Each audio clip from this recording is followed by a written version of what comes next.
You've probably heard someone say, the Dow Jones is up today, but who is the Dow Jones? Is it a person, a company, a stock? In this video, I'll break down what the Dow Jones really is, where it came from, and why it still matters today in simple, beginner-friendly language. Let's clear up the confusion first. Dow Jones is not a single person, but the name comes from Charles Dow, one of the founders of Dow Jones and Company. Charles Dow was a financial journalist who helped create one of the earliest ways to measure how the stock market was performing. So when people say the Dow Jones, they're usually talking about the Dow Jones Industrial Average, also known as the DJIA. The Dow Jones Industrial Average is a stock market index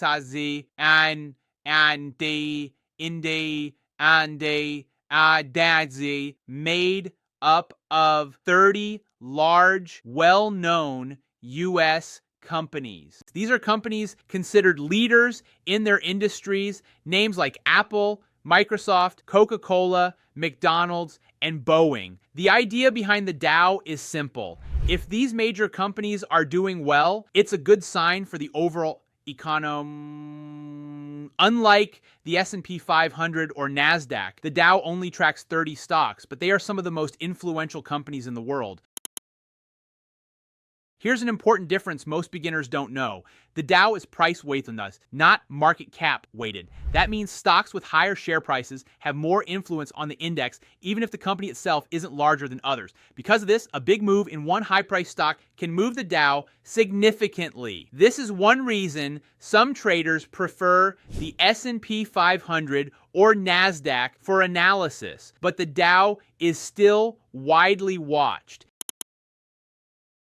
Even though it's old school, the Dow is still important because it's one of the most quoted market indicators in the world. It reflects blue chip stability, not just growth stocks. It's often used as a headline indicator for market health. When the Dow drops sharply, it often signals economic concern. When it rallies, it boosts investor confidence even beyond the stocks inside the index. So the Dow Jones isn't a person, it's a historic market index that helps measure how major US companies in the economy are doing.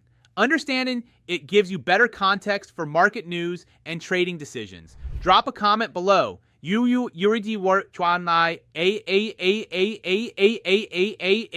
watch the Dow, S&P 500, or Nasdaq the most? Free newsletter, ITeachStocks, ITeachStocks, don't forget to subscribe me. Hit the bell for more market breakdowns made simple.